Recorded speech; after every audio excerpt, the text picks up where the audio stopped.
বন্ধুরা, এই যুগে আমাদের চারপাশে একটা আজগুবি ভাবনা ছড়িয়ে আছে। কে বলল লাল সুতা বেঁধে পরীক্ষা দিলে পরীক্ষায় পাশ হবে, কে বলল ফেসবুকে কোনো একটা পোস্ট শেয়ার করলে চাকরি পেয়ে যাবে, কে বলল হাতের রেখা দেখে পুরো ভাগ্যটাকে বদলে দিবে। এগুলো শুনতে মজা লাগলেও এগুলো আমাদের সময় নষ্ট করে, মনোযোগ সরিয়ে দেয় বাস্তব লক্ষ্য থেকে। একটা কথা ভাব, যদি শুধু কপালের জন্যই মানুষ সফল হতো, তাহলে রাস্তায় যে লেবু বিক্রি করছে লোকটা, তার কপাল কি কম ছিল? সে কি চায়নি নিজের জন্য একটা ঘর, ভালো খাবার ব্যবস্থা আর সন্তানের জন্য স্কুলের খরচ জোগাতে? কিন্তু কপাল যদি কাজ না করে, তাহলে পরিশ্রম কাজ করে। এটাই বাস্তবতা।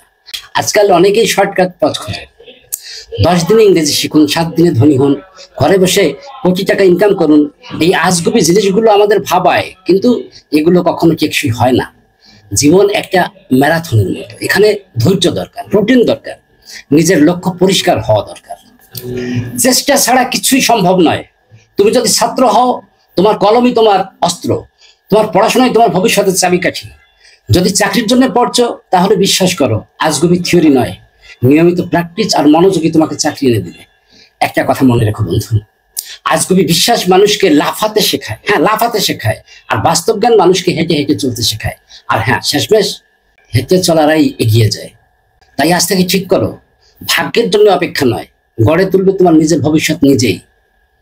আজগুবি নয়, বাস্তব কখনো ভুল হয় না, বরং বাস্তবই তোমার ভবিষ্যৎ।